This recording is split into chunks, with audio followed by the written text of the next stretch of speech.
السلام علیکم دوستو پنجابی زبان کے مشہور عوامی شاعر بابا بلے شاہ کی پیدائش 1680 میں ریاست بہاولپور کے ایک گاؤں اچ گلیانہ میں ہوئی۔ اس کے کچھ عرصے بعد آپ کا خاندان قصور میں منتقل ہو گیا۔ آپ کے والد کا نام شاہ محمد درویش تھا۔ وہ مسجد کی امامت کرتے تھے اور بچوں کو تعلیم دیتے تھے۔ انہیں عربی، فارسی اور مذہبی علوم پر دسترس حاصل تھی۔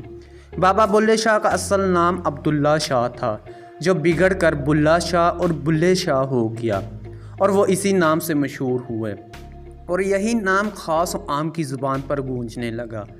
دوستو، بلے شاہ نے ابتدائی تعلیم اپنے والد سے حاصل کی۔ چند دوسرے اساتذہ سے علم حاصل کرنے کے بعد علم و عرفان کی جستجو اور طلب آپ کو حضرت شاہ عنایت قادری کے دروازے پر لے آئی۔ شاہ عنایت تصوف کے قادری سلسلے سے تعلق رکھتے تھے، ذات کے لحاظ سے ارائیں تھے اور بہت سے فارسی کتابوں کے مصنف تھے۔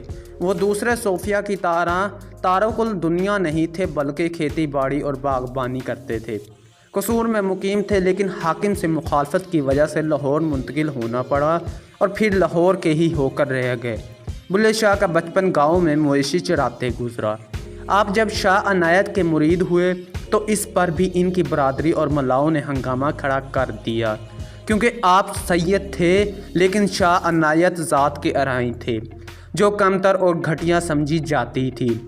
یہ بات ان کی برادری کے لیے قابل قبول نہیں تھی کہ ایک اعلیٰ خاندان اور قابل فخر نسبت کا حامل شخص نچلی ذات کے کسی فرد کے سامنے زانوائے تلموذ طے کرے، لیکن آپ نے اپنے سید ہونے کو ٹھکرا دیا اور سب کی مخالفت مول لے کر شاہ عنایت کو مرشد مان لیا، اور اس نسلی تفاخر سے نکل کر اپنی تشکیل نو کی اور ایک نئے انسان کے روپ میں سامنے آئے، جو ماضی کے تمام تعصبات سے پاک ہو چکا تھا۔ اس بغاوت پر آپ کو خاندان، ذات اور اپنے ہم مذہبوں کی شدید مخالفت مول لینا پڑی، لیکن آپ ڈٹے رہے۔ نہ صرف یہ کہ ہر قسم کا لعن و طعن برداشت کیا، اسی دور میں جب آپ نسلی تفاخر کو خاک میں ملانے کی پاداش میں زیر عتاب تھے، آپ نے گدھے پال لیے، جو اس عہد میں سب سے نچلے طبقے کا کام تھا، اور کوئی باعزت شخص یہ کام نہیں کر سکتا تھا۔ لیکن بلے شاہ اپنے آپ کو اس سماج کے نچلے ترین طبقے میں لے آئے اور اس کا عملی حصہ بن گئے، یہاں تک کہ لوگ آپ کو کھوتیاں والا کہہ کر پکارنے لگے۔ دقیانوسی رسوم و رواج اور روایتی بندھن آپ کو کبھی بھی پسند نہ تھے۔ زندگی کے ہر موڑ پر ان کو توڑ کر آپ کو خوشی ملتی تھی۔ مذہب، رنگ، نسل اور جنس کی تفریق آپ کے نزدیک ایک بے معنی چیز تھی، اور انسانی وحدت اور انسانی برادری کی ہم آہنگی کے لیے زہر قاتل کی حیثیت رکھتی تھی۔ آپ کے حوالے سے مشہور ہے کہ ہجڑوں کے ساتھ گل مل جاتے تھے، ان کے ساتھ ناچنا شروع کر دیتے تھے، یہاں تک کہ چوکوں اور چوراہوں میں مجمع کے سامنے بھی ہجڑوں کے ساتھ ناچتے۔ ان کا خاندان اور برادری اس بات سے نالہ رکھتے کہ بلّہ ہر قدم پر ان کی بے عزتی کا باعث بن رہا تھا۔ شاہ عنایت کا مرید ہونے کے بعد گدھے پالنا اور اب ہجڑوں کے ساتھ ناچ گانا، لیکن آپ اپنی سرمستی اور دھن میں چلتے چلتے جا رہے تھے۔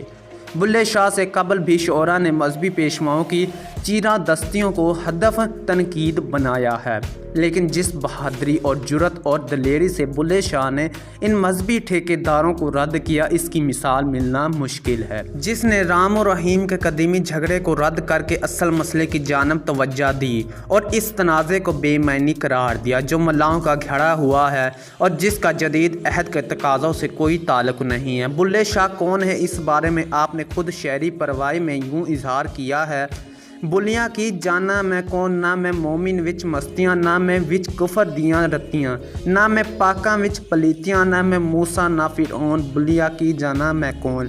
بلے شاہ اپنے عہد کے سماجی اور مذہبی جبر کے خلاف ایک انتہائی توانا آواز تھے، جو اپنے عہد کے تقاضوں سے ہم آہنگ ہو کر جدوجہد کرتے رہے۔ آپ کی اعلیٰ انسانی اقدار اور فکر و عمل کی باعث ہندو، مسلمان، سکھ اور مختلف عقیدوں سے تعلق رکھنے والے لوگ ان سے یکساں محبت رکھتے ہیں۔